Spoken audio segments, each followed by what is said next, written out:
Welcome to another episode of Ron on the Grill, y'all. And in this episode, I'm going to be grilling up a couple of nice, thick, juicy ribeye steaks, man. And I'm going to be cooking them on this beautiful pink Himalayan Salt Block that my stepdaughter Denise got for me for Father's Day. Now, I had never heard of this thing before, so I had to do my research. And the first thing I learned when I started looking is that this thing has to be heated up in a very particular way. You have to very, very gradually and very slowly heat this thing up. It's really literally a block of Himalayan pink salt. So that means it has moisture in it. If you heat it up too fast, that moisture will expand quickly and crack this thing, or even worse yet, make it explode. We're gonna do the entire process on the grill. So let's get out there to the grill and let's start this process. Let's go.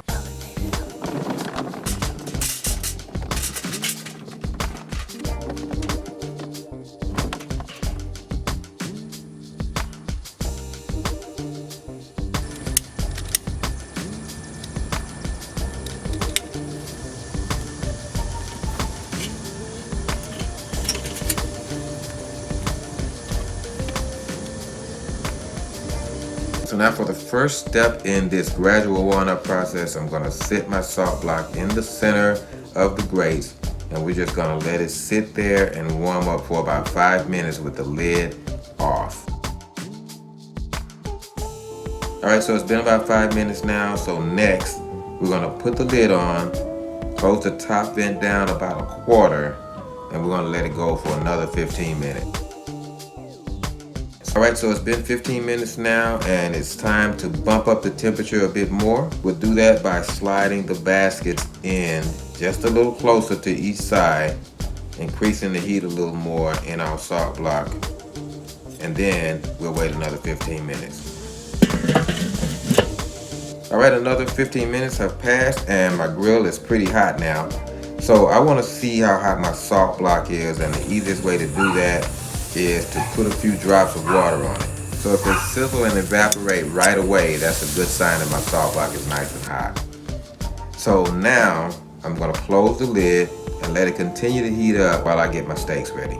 All right, so I have already rinsed and dried my steaks, and they've been sitting on the counter coming up to room temperature while I've been gradually warming up the salt block. Now, if I do this right, my steaks are gonna get all the salt that they need from the salt block. So I'm not gonna put any salt on these steaks. I'm just gonna hit them with some pepper on each side, and I'm gonna let the salt block do the rest. I'm also going to avoid adding any oil because oil is a fat, and fats will prevent the salt blocks from transferring salt. I saw a couple of videos where guys oiled their steaks before they put the seasonings on, and they were each complaining that they didn't really get any salt from the salt block. They didn't get any salt transfer. More than likely, that was because the oil blocked the salt transfer. So, two things you want to remember: don't put any salt on your food, don't put any oil on your food. All right, let's get these babies on.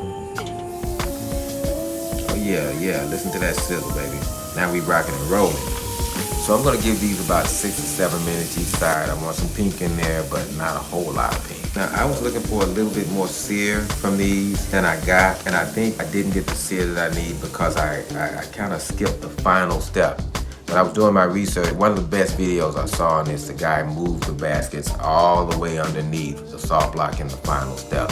And I didn't do that, and I think maybe the salt block didn't get quite as hot.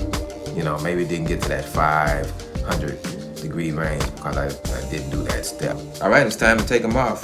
Now we're just gonna leave the salt block right on the grill, and we're gonna let it cool off overnight. These things hold temperature for hours and hours, so it's not gonna be safe for you to be picking up and carrying over the place. So the best thing to do is just let it cool overnight, gradually cooling down just like we gradually heated it up. Back inside at the island, I'm just going to put a piece of tinfoil over these steaks and let them rest for about 10 minutes before we cut into it. All right, so it's time to cut into these steaks, and I can't wait to see what they taste like. All right, let's dig into this thing.